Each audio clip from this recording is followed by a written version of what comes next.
తాకట్లో ఉన్న మీ బంగారాన్ని విడిపించి ఆ రోజు ఆన్లైన్ రేటుకి కొంటాం. Sharma gold company.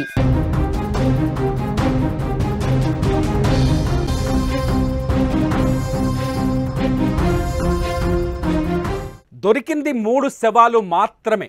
కానీ ఆ శవాలను పాతుతుంటే చూశామని చెబుతున్న సాక్షులు మాత్రం 7కు చేరారు. 50 ఏళ్ల భీమన్న అనే ఒక సాక్షితో మొదలైన ధర్మస్థల శవాల వేట కథ ఇప్పుడు కొత్త మలుపు తిరుగుతోంది. తాజాగా ఒక మహిళ 7వ సాక్షిగా తెరపైకొచ్చింది. భీమన్న కాకుండా ఒక పారిశుద్ధ్య కార్మికుడు 13వ స్పాట్లో శవాన్ని పాతుతుంటే తాను కళ్ళారా చూశారంటూ ఆ మహిళ సిట్ ముందుకొచ్చి సాక్ష్యం ఇచ్చింది. అంతేకాదు శవాన్ని పాతిన తరువాత ఆ పారిశుద్ధ్య కార్మికుడు నేరుగా తన ఇంటికే వచ్చాడని, తన ఇంటికి వచ్చి తననే నీళ్లు అడిగి తాగాడని, నీళ్లు తాగిన తర్వాత బరియల్ చేసే సమయంలో తను వాడిన గుణపాలు బకెట్లను తన ఇంటి దగ్గరనే శుభ్రం చేసుకున్నాడంటూ ఆ మహిళ సిట్ ముందుకొచ్చి సాక్ష్యం చెప్పడంతో ధర్మస్థల కేసు ఊహించని మలుపు తిరిగినట్టయింది. ధర్మస్థలలో శవాలు ఉన్నాయా లేదా అనే మిస్టరీ ఇంకా తేలలేదు. ఇప్పటి వరకు కేవలం 3 చోట్ల మాత్రమే 2 చోట్ల 3 అస్థిపంజరాలను మాత్రమే కనిపెట్టారు. ఒకటి స్పాట్ నెంబర్ 6, ఇక్కడ 2 పుర్రెలు అలాగే 30 ఎముకలు దొరికాయి. అట్లాగే స్పాట్ నెంబర్ 11 దగ్గర 11ఏగా కొత్త స్పాట్ని గుర్తించారు. బంగ్లాగడ్డ గుట్ట అంటారు దాన్ని. బంగ్లాగడ్డ గుట్ట లోపల ఒక శవాన్ని గుర్తించారు. అది మహిళ శవంగా ఐడెంటిఫై చేశారు. ఆ శవానికి సంబంధించిన చీర చెప్పులను కూడా స్వాధీనం చేసుకున్నారు. ఈ 2 చోట్ల 3 శవాలు 30 ఎముకలు తప్ప ఇంతవరకు ధర్మస్థలంలో ఎటువంటి శవం బయట పడలేదు, దొరకలేదు. ఇవన్నీ పక్కన పెడితే 13వ స్పాట్లో తవ్వకాలు జరగలేదు.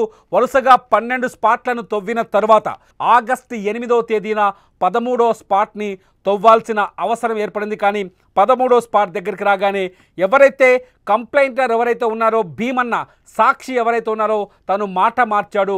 అక్కడ శవాలు లేవు. 13వ స్పాట్ పైన తవ్వకానికి కొన్ని సాంకేతిక సమస్యలు కూడా అడ్డొచ్చాయి. అయితే 13వ స్పాట్ని తవ్వే ముందు కొంత టెక్నికల్ సపోర్ట్ తీసుకోవాలనుకున్నారు. టెక్నికల్ సపోర్ట్కు రాకపోవడంతో కొత్త స్పాట్ వైపు తమ దృష్టిని మళ్లించారు. కొత్త స్పాట్లో ఇప్పటి వరకు అంటే మొత్తం 16 స్పాట్లు గుర్తించినట్లయింది. ఈ మిగతా స్పాట్లు ఎక్కడున్నాయని ఒక్కసారి చూస్తే ధర్మస్థలకి ప్రారంభంలో ఉన్న ధర్మస్థల గేట్కి మెయిన్ గేట్కి దగ్గరలో ఉన్న బాహుబలి కొండల పైకి తీసుకెళ్లాడు. ఇది మెయిన్ రోడ్డుకి దాదాపు 1/2 కిలోమీటర్ లోపల ఉంటుంది. దాని బొలియార్ ఏరియా అంటారు, బొలియార్ ఫారెస్ట్ అంటారు. బొలియార్ అడవిలో ఒక 1/2 కిలోమీటర్ లోపలికి తీసుకెళ్లారు. నిన్న శనివారం సాయంత్రం వరకు తవ్వకాలు జరిగాయి. కానీ ఒక్క అస్థిపంజరం కూడా దొరకలేదు. భీమన్న చెప్తున్న మాటల్లో వాస్తవికత ఉందా? నిజంగా తను ఎవరినైనా దోషిగా నిరూపించే ప్రయత్నం చేస్తున్నారా? లేని హత్యలు జరిగినట్టుగా చూపించి అక్కడున్న కొందరు ప్రముఖుల పేరుని నాశనం చేసే ప్రయత్నం చేస్తున్నాడనే చర్చ ఇప్పుడు దేశవ్యాప్తంగా జరుగుతుంది. ఎందుకంటే ధర్మస్థల ఆస్థానం అనేది చాలా పరమ పవిత్రమైనది. దాదాపు మహాశివుడు పూజలు అందుకుంటున్నాడు. మంజునాథ స్వామి క్షేత్రంగా పరమ పవిత్రమైన క్షేత్రంగా గుర్తింపు ఉంది. సౌత్ ఇండియా నుంచే కాకుండా దక్షిణ నార్త్ అంటే ఉత్తర భారతదేశం నుంచి కూడా భారీ ఎత్తున ఇక్కడికి భక్తులు వస్తుంటారు. అటువంటి ధర్మస్థల ఇప్పుడు ఈ భీమన్న ఆరోపణలతో ఒక్కసారిగా శవాల దిబ్బగా మారిపోయింది. అక్కడ వందలాది శవాలు పాతిపెట్టారు. వందలాది మహిళల్ని అత్యంత దారుణంగా చంపి నా చేతనే పాతిపెట్టించారంటూ ఆయన ఇచ్చిన స్టేట్మెంట్స్తో ఒక్కసారిగా ధర్మస్థలకి విజిట్ చేసే భక్తుల సంఖ్య కూడా తగ్గిపోయింది. వారాంతంలో దాదాపు 60,000 వరకు భక్తులు అక్కడికి వచ్చేవారు, మంజునాథ స్వామిని దర్శించుకునేవాళ్ళు. కానీ ఇప్పుడు కనీసం 2,000 మంది భక్తులు కూడా అక్కడికి రాని పరిస్థితి ఏర్పడింది. దీంతోపాటు ఎవరైతే దేవస్థానానికి సంబంధించిన మేనేజ్మెంట్ కమిటీ ఉందో అతను వీరేంద్ర హెగ్డే, ఆ వీరేంద్ర హెగ్డే పైన నేరుగా అక్కడున్న కొందరు వ్యక్తులు ఆరోపణలు చేస్తున్నారు. ధర్మస్థలలో జరిగిన మారణ హోమానికి కారణం వీరేంద్ర కుటుంబం అంటూ కొందరు ఆరోపణలు చేస్తున్నారు. ఇప్పుడు ఈ భీమన్న కూడా ఆ ఆరోపణలని రుజువు చేసేందుకే, వాళ్ళు చెప్పడం వల్లే నేను శవాల్ని పాతిపెట్టాననే మాటని రుజువు చేసే ప్రయత్నంలోనే వందలాది శవాల్ని పాతిపెట్టానని ఈ భీమన్న చెప్తున్నాడు. కానీ భీమన్న ఇంతవరకు ఒక్క డెడ్ బాడీని కూడా అధికారికంగా తను చెప్పిన చోట చూపించలేడు. మొదటి నుంచి నేత్రావతి నది ఒడ్డున 8 చోట్ల తవ్వకాలు జరిపితే కేవలం 6th ప్లేస్ 6వ స్పేస్లో మాత్రమే 2 పుర్రెలు కొన్ని ఎముకలు దొరికాయి. అందులో ఆ ఎముకలు పుర్రెలపైన కూడా ఇంకా ఫోరెన్సిక్ రిపోర్ట్ రావాలి. ప్రాథమికంగా మహిళల ఎముకలని కొంత ప్రచారం జరిగింది, కానీ అధికారికంగా ఎటువంటి ధృవీకరణ జరగలేదు. ఇకపోతే 11వ స్పాట్ వరకు వచ్చేసరికి స్పాట్ని మార్చేశాడు భీమన్న. స్పాట్ని మార్చి అక్కడున్న బంగ్లా గుట్ట పైకి సిట్ని తీసుకెళ్లాడు. ఆ గుట్ట పైన ఒక చోట తవ్వకం జరిగితే అక్కడ ఒక చీర, చెప్పులు, కొన్ని ఎముకలు దొరికాయి. ఆ ఎముకలు కూడా ఒక పురుష శవానికి సంబంధించినవని కొన్ని రిపోర్ట్స్ తెరపైకి వచ్చాయి. అయితే అందులో కూడా ఆ హత్యలు 10 ఏళ్ల క్రితం జరిగిన హత్య కాదది, 2-3 ఏళ్ల క్రితం జరిగిన హత్య అని కూడా ప్రాథమికంగా ఆ విచారణకు వచ్చిన ఫోరెన్సిక్ అధికారులు తేల్చారు. ఆ డెడ్ బాడీని ఉప్పును పోసి డిఎన్ఏని కాపాడే విధంగా బకెట్లలో సీజ్ చేసి బెంగళూరులో ఉన్న ఫోరెన్సిక్ డిపార్ట్మెంట్కి తరలించారు. ఆ తర్వాత భీమన్న మళ్ళీ చూపించిన మొదటి 11వ ప్లేస్ అట్లాగే 12వ ప్లేస్లో కూడా తవ్వకాలు జరిపారు. అక్కడ కూడా ఎటువంటి డెడ్ బాడీ దొరకలేదు. ఇక 13వ స్పాట్కి వచ్చేసరికి కొంత టెక్నికల్ సపోర్ట్ అవసరమైంది సిట్కి. ఎందుకంటే 13వ స్పాట్లో కనీసం 10 అడుగుల లోతుకు అలాగే 20 అడుగుల వెడల్పుతో తవ్వకాలు జరపాల్సిన అవసరం ఏర్పడింది. ఈ 13వ స్పాట్ నేత్రావతి నది స్నానాల ఘాట్కి ఆనుకొని ఉంటుంది. స్నానాల ఘాట్కి అది ఒక ఆనకట్ట మాదిరిగా ఉంటుంది. అక్కడ తవ్వకాలు జరిపితే నదిలో ఉధృతంగా, ఇది వర్షాకాలం కావడంతో నీరు ఉధృతంగా ప్రవహిస్తోంది. అక్కడ తవ్వకాలు జరిపితే ఆ తవ్వకం వల్ల నది ప్రవాహం పైన ప్రభావం పడి అది మొత్తం ఇన్వెస్టిగేషన్తో పాటు ఆ తవ్వకాల పైన కూడా ప్రభావం కనిపించే అవకాశం ఉందని సిట్ చెప్పారు. దీనికోసం సిట్ ఒక కొత్త ఆలోచన చేసింది. ఈ ఆలోచన ఏంటంటే గ్రౌండ్ పెనిట్రేటింగ్ రాడార్. మీరు స్క్రీన్లో చూస్తున్నారు కట్టసి వీడియో ఒకటి. గ్రౌండ్ పెనిట్రేటింగ్ రాడార్ ద్వారా, ఈ రాడార్ సహాయంతో కొంత ముందుగానే ఎటువంటి తవ్వకం జరగకుండానే ఈ రాడార్ సహాయంతో భూమి లోపల అస్థిపంజరాలు ఉన్నాయా లేదా అని గుర్తించే ఒక ప్రక్రియని చేపట్టాలని, పెనిట్రేటింగ్ రాడార్ సహాయం తీసుకోవాలని సిట్ భావిస్తుంది. ఎందుకంటే 13వ స్పాట్లో ఒకవేళ తవ్వకం జరిగితే నీరు ఊటగా ఊరే అవకాశం ఉంది. అక్కడ నది ఏదైతే కర్రకట్ట మాదిరిగా ఉందో ఆ కర్రకట్ట తెగిపోయే ప్రమాదం ఉంది. ఈ పరిణామాల నేపథ్యంలో 13వ స్పాట్ తవ్వకం ఆగిపోయింది. అయితే ఇక్కడికి జీపీఆర్ రావాల్సిన అవసరం ఉంది. అయితే ఈ ఆగిపోయిన 13వ స్పాట్ చుట్టే ఇప్పుడు కథంతా నడుస్తుంది. ధర్మస్థలలో ఒక ప్రచారం మొదలైంది. ఒక మహిళ నిన్న సిట్ దగ్గరికి వచ్చింది. అక్కడ శవాన్ని పాతుతుంటే నేనే చూశానని సిట్ అధికారులకు నివేదించింది. తను ప్రత్యక్ష సాక్షినని చెప్తోంది.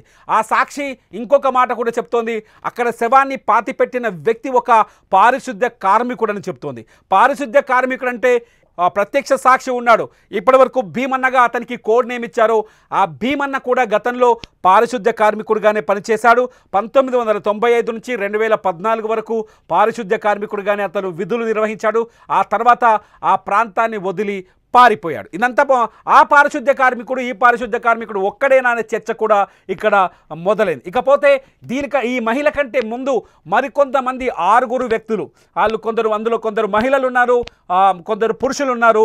వాళ్ళు కూడా సెట్ దగ్గరకు వచ్చి ఒక భయంకరమైన విషయం చెప్పారు. 13వ స్పాట్లో శవాన్ని పాతిపెట్టిన సంఘటనను మేము కూడా కళ్ళారా చూసాం. అక్కడ ఖచ్చితంగా తవ్వకాలు జరపాలని వాళ్ళు కూడా సిట్ని డిమాండ్ చేశారు. సిట్కి తగిన మేము సాక్షులుగా నిలబడతామని చెప్పారు. ఇదంతా చూస్తుంటే ధర్మస్థలంలో మొన్న ఒక ఘర్షణ తలెత్తింది. అక్కడ కొందరు మీడియా పైన దాడి చేసే ప్రయత్నం చేశారు. తప్పుడు వార్తని ప్రసారం చేస్తున్నారు, తప్పుడు కథనాన్ని ప్రసారం చేస్తున్నారని. కానీ ధర్మస్థలంలో 2 వర్గాలు కనిపిస్తున్నాయి. మీడియా అక్కడికి వెళ్ళినప్పుడు చాలా స్పష్టంగా ఒక వర్గం గుడి యాజమాన్యానికి అనుకూలమైన భావనతో ఉంటే, అనుకూలమైన ప్రచారం చేస్తుంటే, రెండవ వర్గం ఈ హత్యలు జరిగాయనే విషయాన్ని చెప్పే ప్రయత్నం చేసి ఈ నేపథ్యంలోనే మీడియా పైన దాడి జరిగింది. ముఖ్యంగా యూట్యూబ్ ఛానళ్ల పైన అక్కడ ధర్మస్థలలో ఉన్న విషయాలని ఎప్పటికప్పుడు తమ ఛానళ్లలో వీడియోలు చేసి పెడుతున్న కొందరు యూట్యూబర్లను టార్గెట్ చేసి మరి కొట్టారు.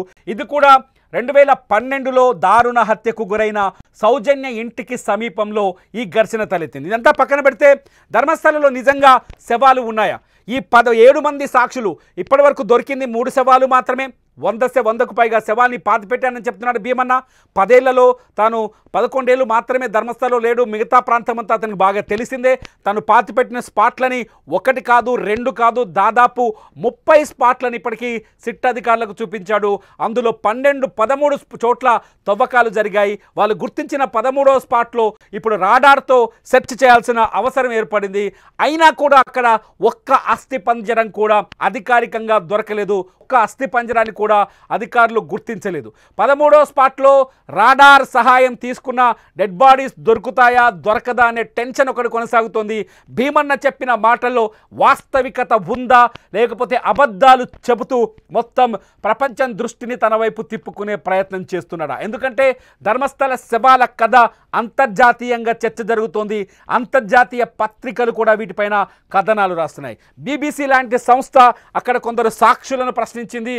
వాళ్ళు కూడా ఇక్కడ శవాల్ని పాతిపెట్టడం సహజమే అనే విషయాన్ని చెప్పిన సంఘటన మన కళ్ళ ముందు కనిపిస్తుంది. ఇటువంటి నేపథ్యంలో కొన్ని చోట్ల శవాలు దొరకడం, కేవలం 3 శవాలే దొరకడం, కొన్ని ఎముకలు దొరకడం, 13 చోట్ల తవ్వకాలు జరగడం, సిటీ కేసుని ఇంకా ముందుకు తీసుకెళ్లడం, భీమన్న మాటలపైన ఇంకా నమ్మకంతో ముందుకెళ్లడం, ఇవన్నీ చూస్తుంటే ధర్మస్థల కేసు రోజుకింత మిస్టరీగా మారుతుంది తప్ప అక్కడ మిస్టరీ వీడుతున్న సందర్భం అయితే కనిపించట్లేదు. ఒకసారి చూడాలి, 13వ స్పాట్లో తవ్వకాన్ని జరిపే ముందు రాడార్తో టెస్టులు చేసే అవకాశం ఉంది. కాబట్టి సాక్షులు కూడా ఇప్పుడు ఎవరైతే సిట్ దగ్గరకు వచ్చిన సాక్షులు ఉన్నారో వాళ్ళు 7 మంది సాక్షులు ఉన్నారు. 7 మంది సాక్షులు కూడా ఈ 13వ స్పాట్ గురించే చెప్తున్నారు. కాబట్టి ఇక్కడ డెడ్ బాడీ దొరుకుతుందా లేదా అన్నది అతిపెద్ద ప్రశ్నగా మారుతోంది.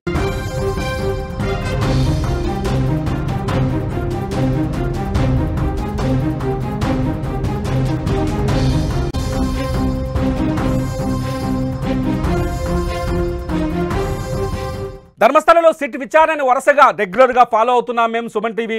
అక్కడ నుంచి ప్రత్యక్ష ప్రసారాలు చేసే ప్రయత్నం చేశాం. కానీ ఎక్కడా మాకు శవాలు తేలినట్టుగా లేకపోతే సరైన సాక్ష్యాధారాలు దొరికిన ఆధారాలు ఎక్కడా కనిపించలేదు. కానీ కొన్ని చోట్ల కొంత మాత్రం సమాచారం బయటకు లీక్ అవుతుంది. అక్కడ శవాలు ఉన్నాయని, దొరికాయని, అస్థిపంజరాలు దొరికాయని. కానీ ధర్మస్థల ప్రజలు చెబుతున్న వాదననే, అంటే ధర్మస్థలకు అనుకూలంగా అక్కడున్న ప్రజలు, దేవాలయానికి అనుకూలంగా అక్కడున్న ప్రజలు చెబుతున్న మాటనే రుజుమవుతున్నట్టుగా మనకు అక్కడున్న రెగ్యులర్గా జరుగుతున్న విచారణను చూస్తే అర్థమవుతుంది. భీమన్న చెప్పిన మాటలన్నీ పచ్చి అబద్ధాలని కూడా మనకు అర్థమవుతుంది. అయితే ఇంకా ఆశాజనకంగానే ఇన్వెస్టిగేషన్ చేస్తుంది సిట్. ఎవరైతే ప్రణబ్ మహంతి ఉన్నాడో చాలా ఆశాజనకంగా ముందుకు వెళ్తున్నాడు.